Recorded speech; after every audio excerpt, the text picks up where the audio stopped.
नमस्कार। आज हम अध्ययन करेंगे कक्षा 12 की भूगोल विषय के छठे अध्याय विश्व मानव अधिवास के बारे में। इसके पहले भाग में हमने अध्ययन किया था अधिवास, अधिवास के प्रकार, स्थायी आवास निर्माण के उद्देश्य और मानव अधिवासों के वर्गीकरण और ग्रामीण और नगरीय अधिवासों में अंतर और ग्रामीण अधिवास के प्रकारों के बारे में। तो आज के वीडियो में अध्ययन करेंगे ग्रामीण अधिवास के प्रतिरूपों के बारे में। तो चलिए शुरू करते हैं। सबसे पहले हम अध्ययन करेंगे जानेंगे कि जो ग्रामीण अधिवासों के प्रतिरूप होते हैं इनका मतलब क्या होता है, प्रतिरूप क्या होते हैं। तो सबसे पहले हम प्रतिरूप के बारे में जानकारी प्राप्त करेंगे। तो शुरू करते हैं। जो प्रतिरूप होते हैं ये होते हैं ग्रामीण अधिवासियों के बसाव की आकृति के आधार पर इनको कई प्रकारों में बांटा है, जैसे रेखीय आकार, तीरनुमा आकार, त्रिभुजाकार, आयताकार, अरिया आकार, वर्ताकार, ताराकार, पंखाकार, अनियमिताकार, सीढ़ीनुमा आकार और मधुमक्खी के छत्ते के प्रतिरूप के रूप में इनको विभाजित किया गया है। इनके अलावा भी कुछ और प्रतिरूप है, उनके बारे में जानकारी आएगी आगे। तो जो इनको नाम दिया गया प्रतिरूपों को, वो किस आधार पर दिया गया है। जैसे रेखीय प्रतिरूप है तो ये एक रेखा के आकार की जो बसावट होती है, जैसे सड़कों, रेल मार्गों, नहरों के किनारों पर जो बसावटें बसती है, तो वो एक रेखा के आकार की बसावट होने के कारण उसको रेखीय प्रतिरूप का नाम दे दिया गया। इसी प्रकार जो तीर प्रतिरूप के आकार में जो बसावट होती है, जैसे नदी विसर्पों के सहारे बसावटें होती है, वो तीर प्रतिरूप के आकार के रूप में बसावट होती है, तो उसको तीर प्रतिरूप का नाम दे दिया गया। जो नदी विसर्प का मतलब होता है जो नदी के भाव क्षेत्र में विसर्प के आकार के, यानी जो सर्प की आकृति होती है टेढ़ी मेढ़ी, तो ऐसी जगहों पर जो बसावटें होती है वो तीर प्रतिरूप का आकार लेती है। जहाँ दो नदियाँ आकर मिलती है तो वो संगम स्थल हो जाता है। तो ऐसी जगहों पर उस नदी विसर्पों के सहारे जो बसावटें होती है, तो वो एक तीर के जो आगे का हिस्सा होता है, नुकीला हिस्सा, उसके आकार में जो बसावट होती है उसको तीर प्रतिरूप का नाम दे दिया गया। इसी प्रकार त्रिभुजाकार, त्रिभुज के आकार के रूप में, जैसे नदियों, सड़कों के संगम स्थल पर जो बसावटें होती है वो त्रिभुजाकार प्रतिरूप का नाम दे दिया गया उसको। इसी प्रकार से आयताकार प्रतिरूप, जिसे सड़कों के आसपास में मिलने वाला बसावट होता है, वो आयताकार प्रतिरूप कहलाता है। इसी प्रकार झील, तालाब, कुएं और जो किले, महल होते हैं, उनके चारों ओर जो बसावट होती है वो वर्ताकार प्रतिरूप कहलाई। और जो पर्वतीय ढालों पर बसावटें हैं वो सीढ़ीनुमा प्रतिरूप के रूप प्रचलित हो गई। और इसी प्रकार जो जनजातियों के द्वारा विकसित प्रतिरूप कहलाए, वो मधुमक्खी छत्ता प्रतिरूप के रूप में अपनी पहचान स्थापित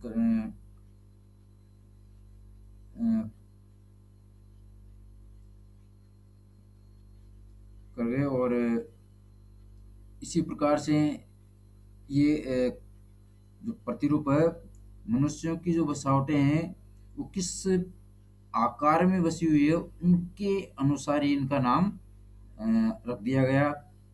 और इनके अलावा जो ग्रामीण अधिवास है उनमें कुछ समस्याएं भी पाई जाती है, जैसे आवागमन के साधनों का अभाव पाया जाता है, पेयजल का अभाव पाया जाता है, स्वास्थ्य सुविधाओं का अभाव पाया जाता है, और बिजली आपूर्ति का अभाव पाया जाता है। रोजगार की कमी पाई जाती है यहाँ पर, यानी बेरोजगारी का अधिक प्रचलन गाँव में को मिलता है।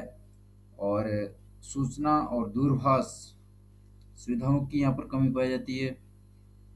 और उच्च अध्ययन यानी उच्च तकनीकी और शिक्षा संस्थानों का अभाव यहाँ पर मुख्य रूप से पाया जाता है। तो इस प्रकार से कई सारी ऐसी समस्याएं होती है ग्रामीण क्षेत्रों में जो वहाँ पर पाई जाती है।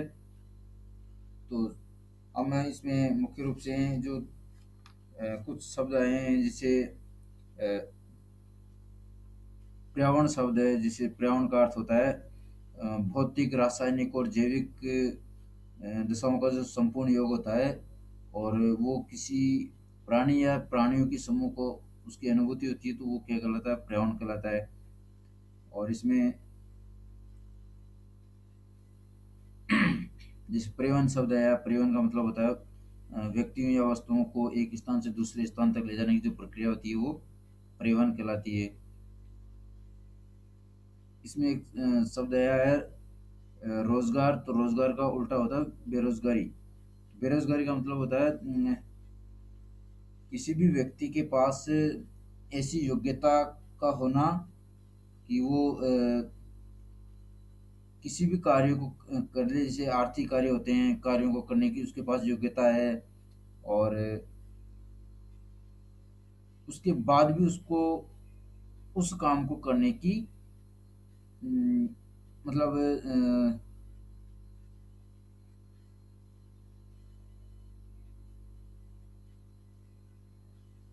व्यवस्था नहीं होती हो। जिसे मुख्य रूप से कोई भी आर्थिक कार्य या कार्य करने की योग्यता होते हुए भी उस व्यक्ति को वो कार्य नहीं मिल पाना, और जिसके कारण वो कार्यविहीन हो जाता है एक तरह से। यानी उसके पास करने के लिए कोई काम ही नहीं होता है, तो ऐसी स्थिति को क्या कहते हैं, बेरोजगारी कहते हैं। और इसमें बेरोजगारी में भी जैसे पूर्ण बेरोजगारी है, मौसमी बेरोजगारी है। तो जो बेरोजगारी का ऐसा स्वरूप जिसमें व्यक्ति रोजगार प्राप्त करने की इच्छुक तो हो, लेकिन उनको रोजगार नहीं मिल पाता हो, तो वो क्या कहलाती है, पूर्ण बेरोजगारी कहलाती है। और किसी मौसम विशेष में यानी अल्प समय के लिए किसी व्यक्ति का बेरोजगार हो जाना, वो क्या कहलाता है, मौसमी बेरोजगारी कहलाती है। तो इस प्रकार से ये शब्द थे इसमें महत्वपूर्ण, जो जिनका अर्थ जानना जरूरी था। तो अब हम शुरू करते हैं ग्रामीण अधिवास के प्रतिरूप के बारे में।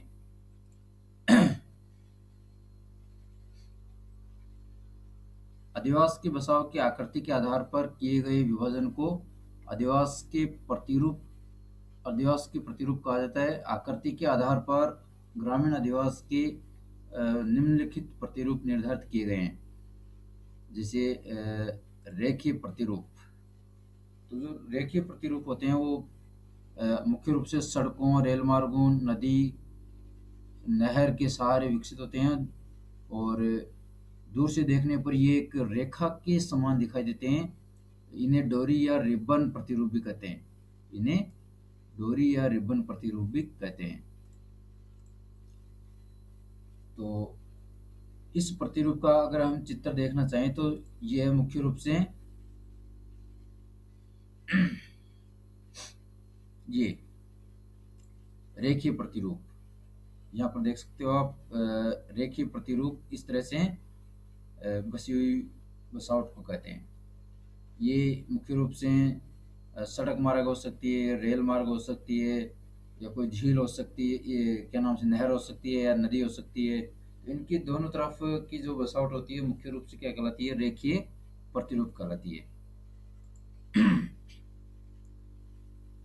दूसरा है इसमें तीर प्रतिरूप। इस प्रकार के अधिवास नदी विसर्ग के सारे विकसित होते हैं। जैसे दक्षिण भारत के कन्याकुमारी और उड़ीसा में चिल्का झील के तट पर इस प्रकार के अधिवास देखने को मिलते हैं। यह है तीर प्रतिरूप।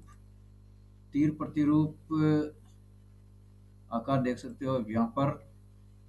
ये मुख्य रूप से झीलों के किनारे पाए जाने वाला प्रतिरूप है। झीलों और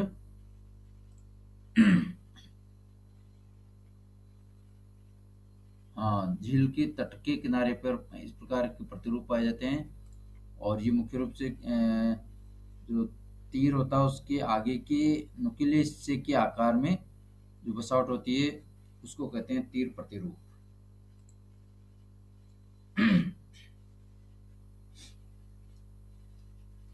तीसरा है इसमें त्रिभुजाकार प्रतिरूप। जो त्रिभुजाकार प्रतिरूप होता है ये होता है नदियों, नहरों और सड़कों के संगम अर्थात मिलन स्थान पर होता है, और ये एक दूसरे को काटती नहीं है,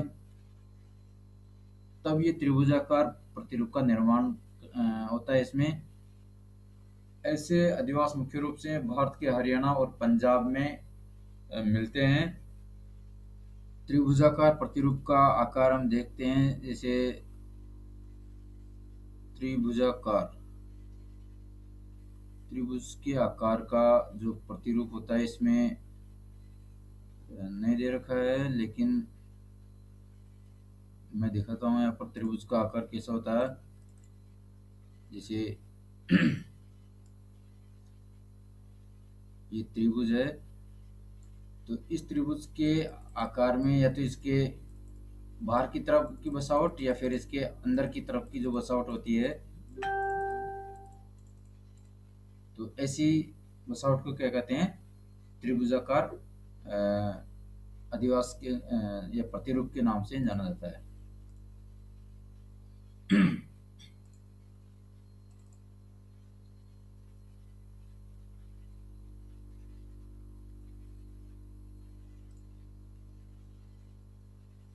चौथी इसमें आयताकार अधिवास।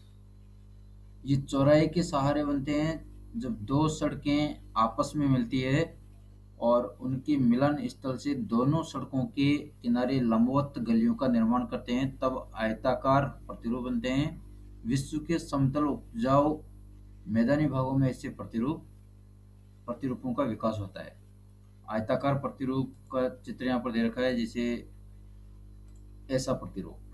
ये जो प्रतिरूप है इसमें जैसे लंबी सड़कें होती है, उसके दोनों तरफ, दोनों तीनों तरफ, चारों तरफ का जो हिस्सा होता है उसके आसपास की जो बसवट होती है और वो आयत के आकार के रूप में जब हो जाती है, तो ऐसे प्रतिरूप को आयताकार प्रतिरूप कहा जाता है। अगला बिंदु है यहाँ पर अरिये या मकड़ी जाल प्रतिरूप। अरिये या मकड़ी जाल प्रतिरूप।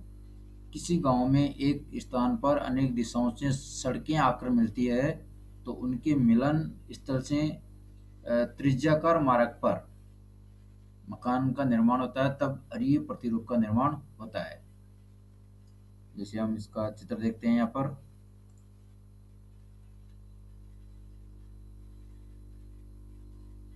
ये यहाँ पर है अरिये प्रतिरूप। यहाँ पर देख सकते हैं जैसे ये गांव है और गांव के किसी चौराहे पर कई दिशाओं से, इधर से इधर से इधर से इधर से चारों दिशाओं से रास्ते आकर यहाँ मिलते हो एक जगह, और इन रास्तों के दोनों तरफ, जैसे ये रास्ता इसके इधर भी है, इधर भी है, इसके इधर भी है, इधर भी है, सभी रास्तों की दोनों तरफ जो बसावट होती है, तो ऐसी बसावट को अरीय प्रतिरूप के रूप में जाना जाता है। इसको मकड़ी जाल भी कहते हैं, क्योंकि ये मकड़ी की जाल की तरह हो जाती है, मकड़ी के जाला भी ऐसा ही होता है लगभग। तो अरीय या मकड़ी जाल प्रतिरूप के नाम से ये जाना जाता है। अगला बिंदु है इसमें तारा प्रतिरूप। तारा प्रतिरूप अरीय प्रतिरूप का विकसित रूप है। जो अरीय प्रतिरूप मकड़ी जाल प्रतिरूप है, इसका विकसित रूप तारा प्रतिरूप के नाम से जाना जाता है, और इसमें कई मार्ग आकर एक ही स्थान पर मिलते हैं और ये तारे के आकार का हो जाता है। इसका चित्र देखते हैं यहाँ पर, तारा प्रतिरूप। ये है तारा प्रतिरूप, ये इसका विकसित रूप है। अरीय प्रतिरूप का विकसित रूप तारा प्रतिरूप है। इसमें भी एक स्थान पर कई दिशाओं से आकर रास्ते मिलते हैं और इसके दोनों तरफ सुव्यवस्थित तरीके से जो बस्तियां बसती है, उसको तारा प्रतिरूप के नाम से जाना जाता है।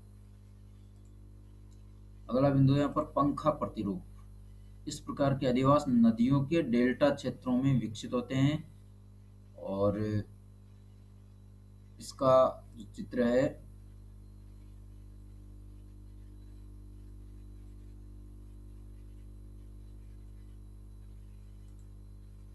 पंखा प्रतिरूप, पंखे के आकार का प्रतिरूप होता है ये।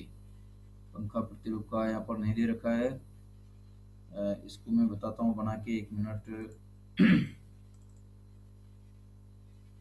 जो पंखे के आकार का प्रतिरूप होता है वो होता है जैसे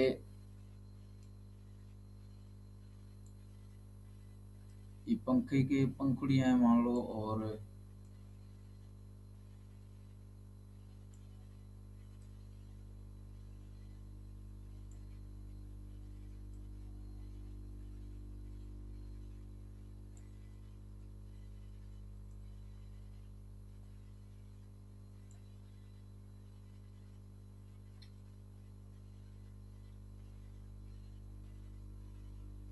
पंखे का आकार हो गए, तो पंखे के आकार में इस तरह से ही जो धाराएं होती है उसकी दोनों तरफ का जो बसावट होता है ऐसे, तो ऐसी बसावट को क्या कहते हैं, पंखाकार प्रतिरूप का नाम दिया गया है ऐसी बसावटों को।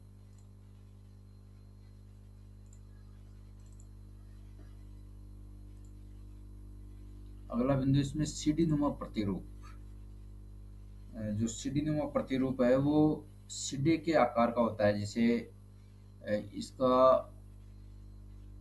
विकास होता है पर्वतीय ढलानों पर।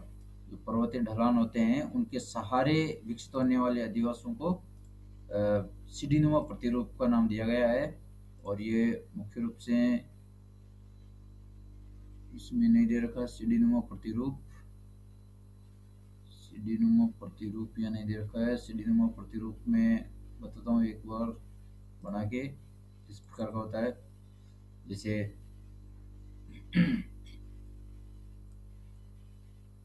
ये पर्वतीय ढलान है और इस पर इस प्रकार का जो बसावट होता है,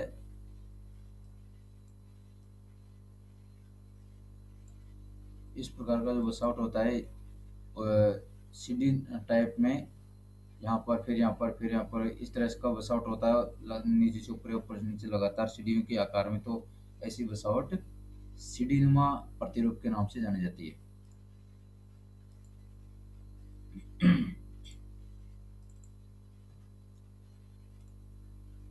अगला बिंदु इसमें मधुमक्खी छत्ता प्रतिरूप। ये भारत में आदिवासी जनजातियों के गुम्बद नुमा झोपड़ियों के गांव जो दूर से देखने पर मधुमक्खी के छत्ते के जैसा दिखाई देता हो, जैसे टोडा जनजाति, अफ्रीका के जुलू लोग इस प्रकार के आदिवासियों का निर्माण करते हैं।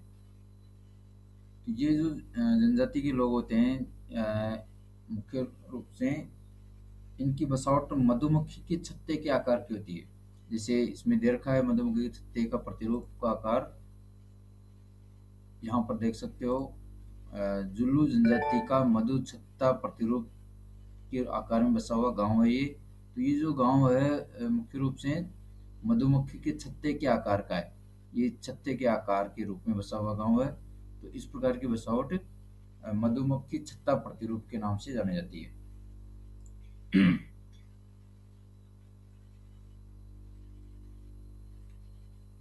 इनके अलावा भी इसमें कई सारे प्रतिरूपों के बारे में बताया गया है। जैसे अनियमित प्रतिरूप, ये इसका निर्माण होता है सड़कें और गलियां शेष भूमि पर विकसित होती है, जो टेढ़ी-मेढ़ी घुमावदार और प्राय संकरी होती है। भारत के अधिकांश गांव इसी श्रेणी में आते हैं अनियमित प्रतिरूप में। जो अनियमित प्रतिरूप का प्रकार है इसमें अधिकतर भारत के जो गांव है इसी प्रतिरूप में बसे हुए हैं। जैसे इसमें उदाहरण दे रखे हैं, जैसे राजस्थान के 12 जिले में लिसाड़ी गांव अनाकार प्रतिरूप का उदाहरण है। अनाकार यानी जिसका कोई आकार नहीं है, अनियमित आकार। इसके अलावा इसमें और भी प्रतिरूपों के नाम दे रखे हैं, जैसे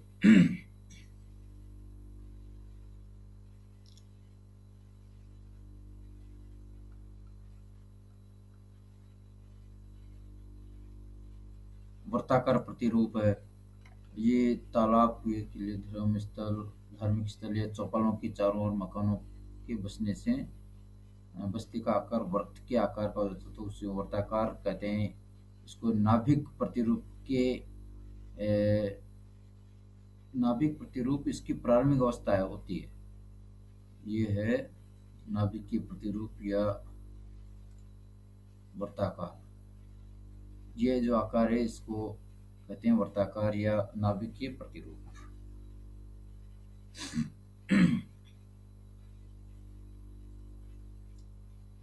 अन्य प्रतिरूपों में जैसे नाभीय, अर्धवर्ताकार, टेढ़ा मेढ़ा प्रतिरूप, मधुमक्खी छत्ता प्रतिरूप, ये प्रमुख ग्रामीण प्रतिरूपों के प्रकार हैं।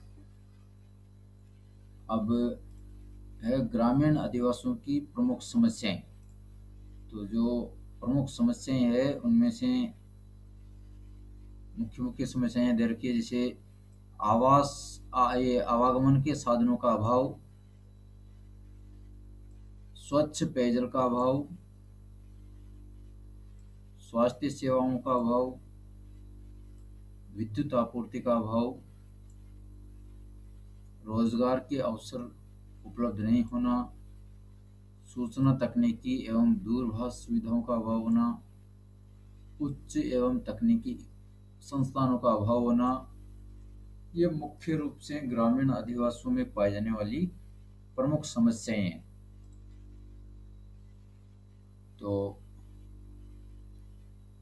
इस प्रकार से यहाँ पर ग्रामीण अधिवासियों के प्रतिरूप और उनकी जो प्रमुख समस्याएं थी उनके बारे में हमने अध्ययन किया। तो आज की इस वीडियो में बस इतना ही। फिर मिलेंगे अगले वीडियो में अगले अध्यापन बिंदु के साथ। तब तक के लिए नमस्कार।